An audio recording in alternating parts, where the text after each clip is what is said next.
So good morning, everyone.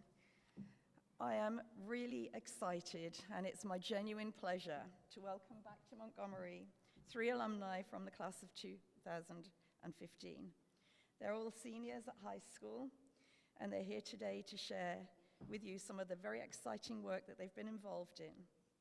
Each project that they will present has been an opportunity for them to actively pursue in addition to their normal schoolwork. So this is the kind of passion that sets them apart from their peers. And this is the kind of passion that future employers are looking for in their employees. Well, last year we had a chemical company, Croda, visit Montgomery to talk to the 8th grade about surfactants, basically explaining the chemistry behind soap, dispersants, and other surface acting agents making soap. In addition, they talked about the importance of work experience when knowledge can be applied. They further explained that if they had 3 equally qualified candidates applying for a position, they would most likely hire the candidate who has internship experience or who has been actively involved in extra projects in the fields of their work. It's incredibly important to follow your passion, to grab every opportunity available to you to learn and to gain experience. These 3 young people today are here to explain exactly how they did that. So we're going to start with Laura. It's my absolute pleasure to introduce Laura Lewis, a senior at Episcopal Academy. Laura has always been passionate about maths and science, and her special interest in coding was nurtured and really bloomed in Mr. Hamilton's coding electives. Laura is a motivated student. She loved all problem-solving assignments, and she really, really enjoyed being challenged. Laura would always work hard to offer solutions, often thinking up her own ingenious designs and answers. She is brilliant. I'm really excited for Laura and the future that lies ahead of her. If it can be done, Laura will do it. Laura has been accepted at Caltech University in Pasadena, California, and also at the University of Chicago. And she's going to hear in the spring from some other great schools that she has applied to. She's planning on majoring in maths with computer science. Please welcome Laura.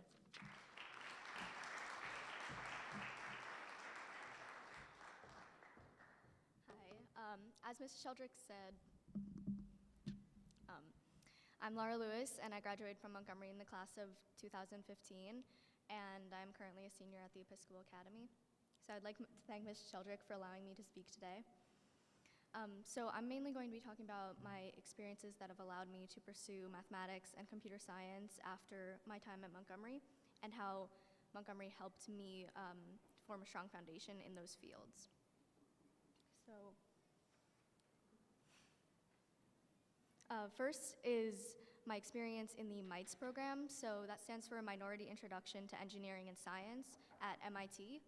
So this I attended in the junior year, the summer of junior year, and I was able to take university level courses compressed into 6 weeks. And I was able to take differential equations, biochemistry, statistical physics, and an engineering course. So the strong foundation that Montgomery provided for me in these mathematical and scientific fields really helped me to further my passions for mathematics and computer science through this summer program. So in the picture, you can, okay, well, in my engineering course in the last slide, then I was able to create a robot with my team. And then in this slide, oh wait, no, the back one, okay. Well, I won the Edna and Leon Trilling Award there for overall academic excellence during the program, and it really allowed me to have a college experience. And I also won the top student in statistical physics award. So these sorts of opportunities are available for you after you graduate from Montgomery. And so on the screen there, I also participate in FIRST Robotics at Episcopal. So FIRST Robotics is this worldwide organization where, unlike other robotics teams, we don't have any pre-made parts. It's all built from scratch. So that really allows you to have a true mechanical engineering experience.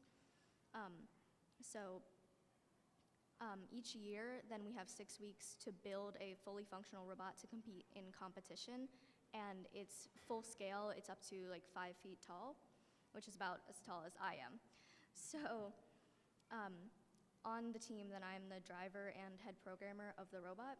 And with Mr. Hamilton introducing me to programming in 8th grade, then I was able to really jump into it in freshman year and be able to just program all of like the sensors and let the robot move on its own for the competitions, which is very important for our tasks. So first, I would like to show a video of the next one.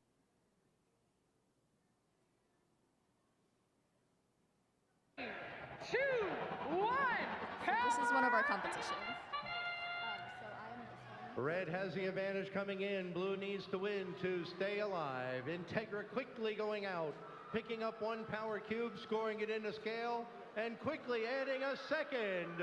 A 2-cube autonomous for Integra. So that's our robot. Psychotics quickly moving into place, looking to put a cube into the scale for the blue. Integra adding a 3rd for good measure. Rebels of Great Neck taking control of the switch for the Blue Alliance, while Ward Melville Iron Patriots try to add another one in, just missing wide to the left. Head to head they go. Psychotics moving into the red end of the field. Where we sit, red owns their switch, blue owns So their. the goal of this Well game over is to 1 get and the 1/2 cubes minutes onto left those to giant play. balances, and then we earn points per second for that. 469, Las Gorillas adding a cube into the vault in the human player station, quickly adding another. Their partners, the alternating current, adding in a 3rd just as fast. Psychotics picking up some cubes in the red end of the field, looking to see if they can wrestle control of the switch from the Red Alliance. Psychotics getting over to their human player station while Las Gorillas plays a little defense. Yes, so the reason why I picked this was it was a really good match because we could see that each team was pretty even. Like at this point, there are no cubes left on the field as a whole. Psychotics looking to reload. 54 seconds left in the match. Integra looking to pick up cubes from the blue end of the field. They want to wrestle control of the switch from the Blue Alliance. In the meantime, the Blue Alliance trying to wrestle the switch, and they do. Blue Alliance owns the red switch. 35 seconds left. It's going to be So a right tight now, one. people are trying to climb Coming onto down this to the middle end platform, game. and so we have to lift Las ourselves Gorillas up on like the this whole platform, robot, and it reeling weighs around like themselves 150 Integra pounds. bashing off the side rails So of the field. that's us right there. Looking to play defense against the Iron Patriots of Ward Melville. La Integra putting in another power cube to the vault with 8 seconds left. 2 red robots, 2 blue robots. Levitates have been played. Stand by for the final score. Talking a little bit about like the mechanical engineering aspect of what we do in robotics. So you could see, especially in that last climbing scene, you could see how our robot like was able to lift up like all of its stages. So that's around like 8 feet in total, just to give you like a size of how large this robot is. So we actually modeled that after a forklift design, and it has 3 stages all compressed in it. And when we like press a certain button on our controller, then it is able to pull itself up with like chains connected to motors. So that's really interesting on how we can, how Montgomery, after I attended here, then I was able to go on and further my passions for robotics, and especially how computer science and math applies there. Also, in order to grip like the boxes, then I had a linear gripper on what's called a lead screw, and it just compresses so then it moves this arm and not this one, and so you can grip the cubes. So that's all my experiences after Montgomery and how I was able to further my passions.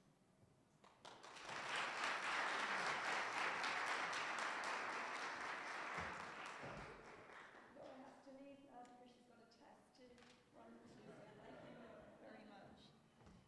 Thanks, Laura. It was obvious that you had a lot of fun doing all of that. So now I'm delighted to introduce Anisha Devas.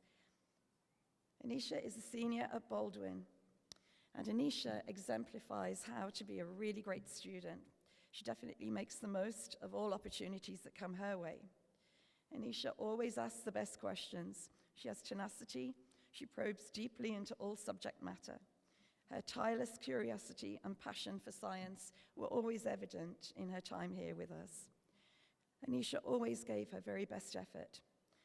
She took part in a summer internship in the chemistry department at Penn University, where she undertook a rigorous and meaningful research project with very relevant results that would definitely affect the future of new medicine formulations. Anisha is interested in pursuing a career in healthcare by majoring in versatile courses like behavioral biology and economics to get a rounded view of the system before deciding if she would like to make an impact in healthcare by becoming a physician. Anisha, the sky is your limit. We are so proud of you. Please welcome Anisha.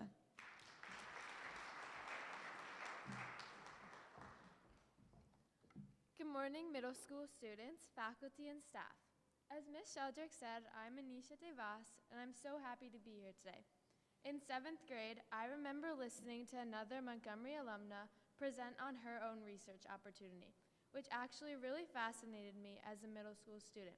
I knew I liked science, but seeing how the topics I learned in class could lead to important, life-changing research, I immediately felt more empowered and interested in exploring science through my own path in research.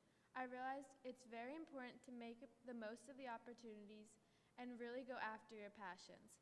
That's why I decided to pursue research at the Vagelos Laboratories of the University of Pennsylvania this past summer. Before I landed the internship, I had to ask my chemistry teacher about getting involved in research and even had to do an interview with the head of my lab, Dr. Kozlowski, where she asked me to analyze some data and explain why I wanted to do research. I also had to learn some organic chemistry, which is a more specialized branch of general chemistry, because my research project involved college and professional level topics.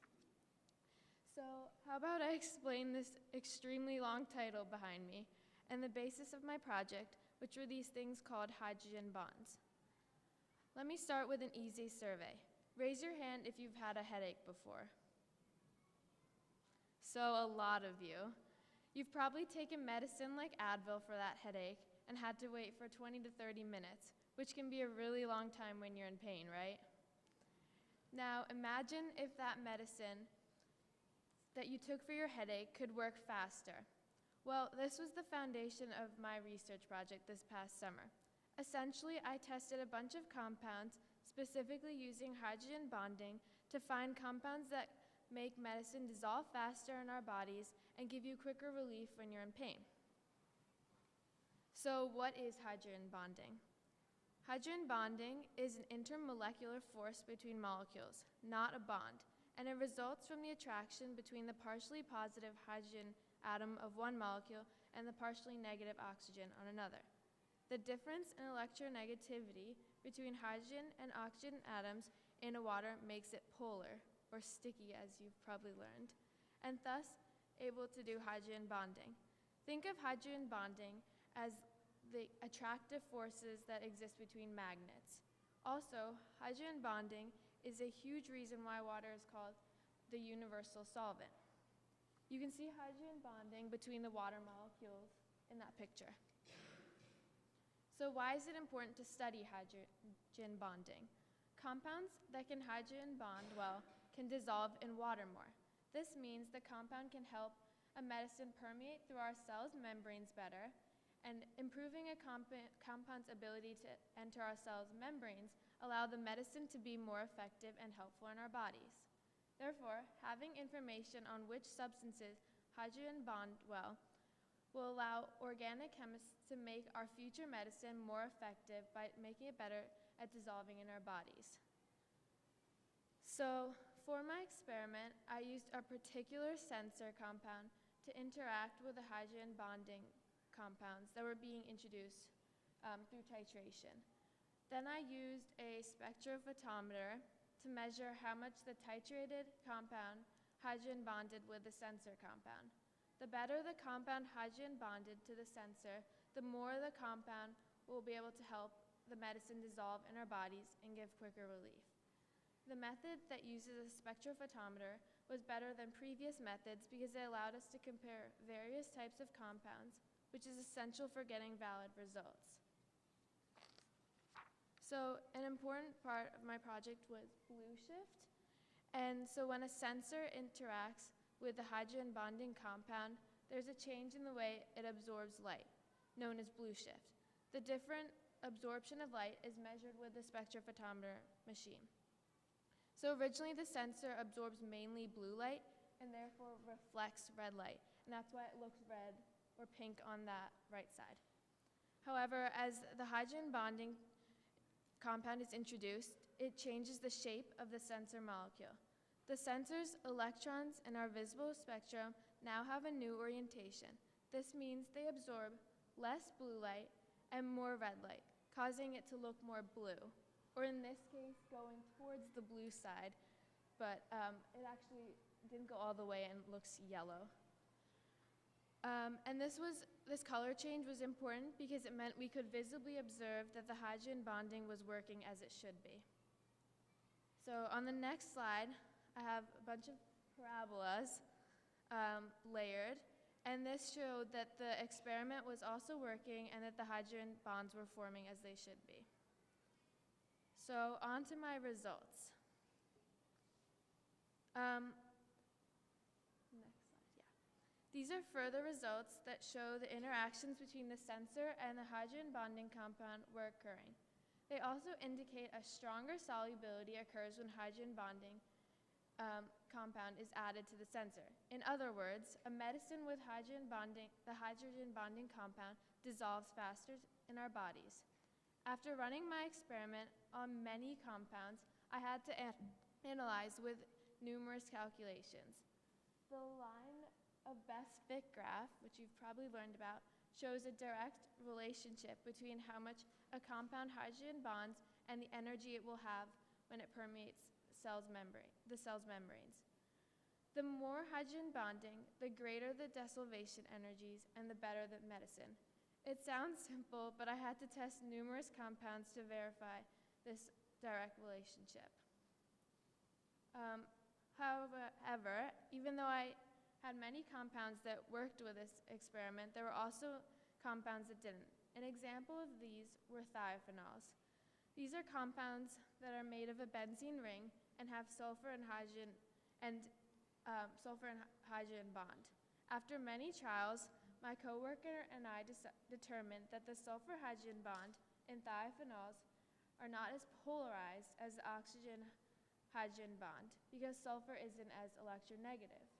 This means thiophenols are not strong hydrogen bonding compounds and therefore will not help make our medicine dissolve in our bodies better and give quicker relief.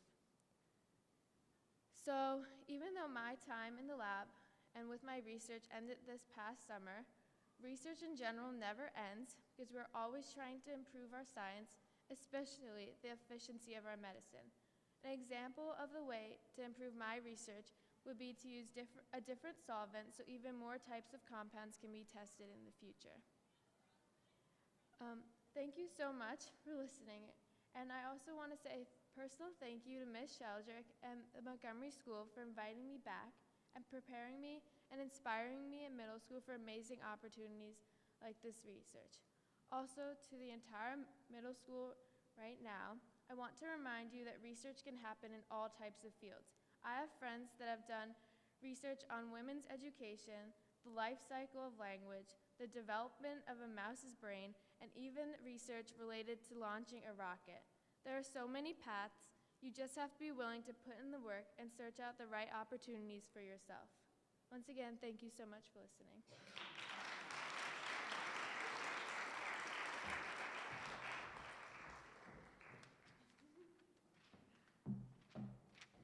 Well, thanks, Anisha.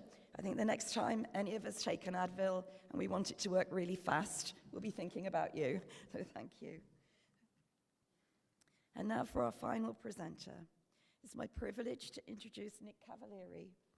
He's a senior at Westtown. Nick is a really stand-up person.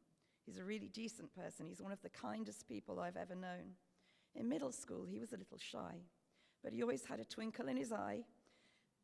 And even back then, I knew he was a really special person. Nick is genuinely caring.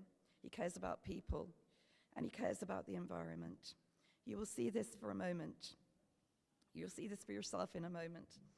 His passion for science was always evident. I couldn't be more happy to see the confident, intelligent, passionate, and self-assured young man that he has become. I'm so proud of him that he chose his particular research project. Nick will take a gap year before college. He's planning on working with a local farmer for the duration of the summer to save up money, get introduced to the agriculture industry. After he's saved up money, he's going to go to Australia to work with colleagues on restoring the Great Barrier Reef. And after working there for a few months, he plans to go to the Bahamas and work with the Bimini Shark Lab, looking at how the shark population has been affected by the declining coral reefs. Nick plans to major in marine science, marine biology, or environmental science, and he hopes to do this at Virginia Tech. Nick has pushed out a final exam in order to present today, so I'm even more grateful to him. Please welcome Nick.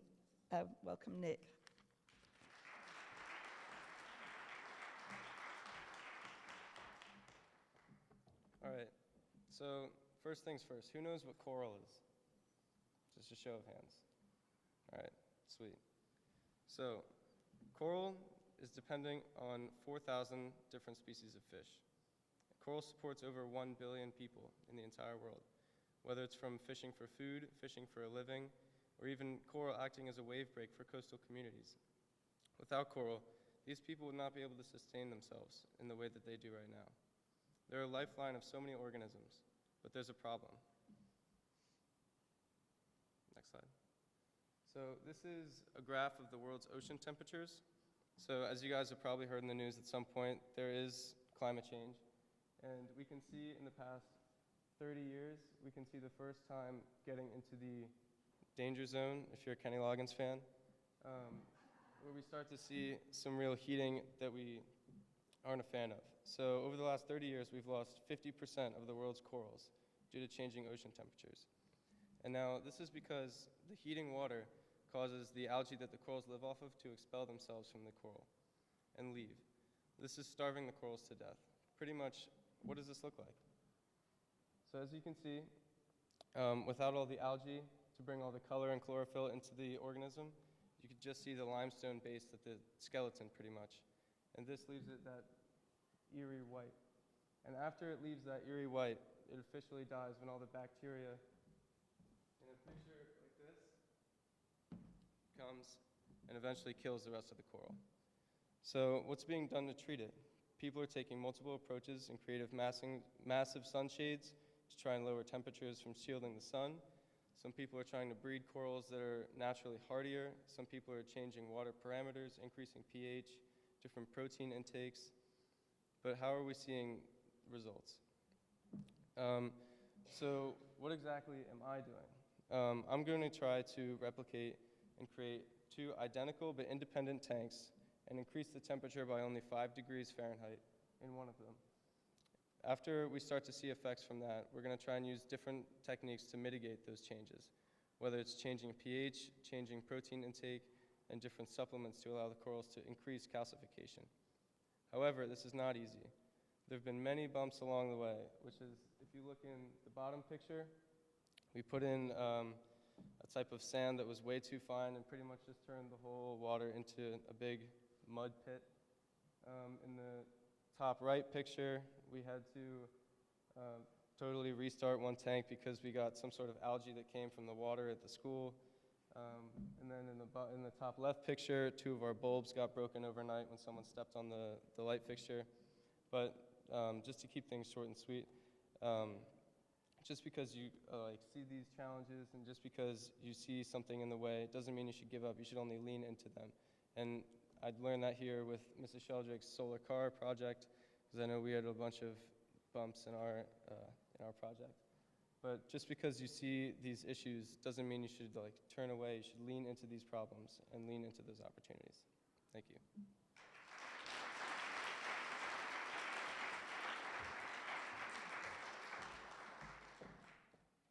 So thank you, Nick, for your passion and your desire to make a difference. You are our future, and we're really very grateful to you. Please join me again in thanking our alumni for their terrific presentations. Thank you.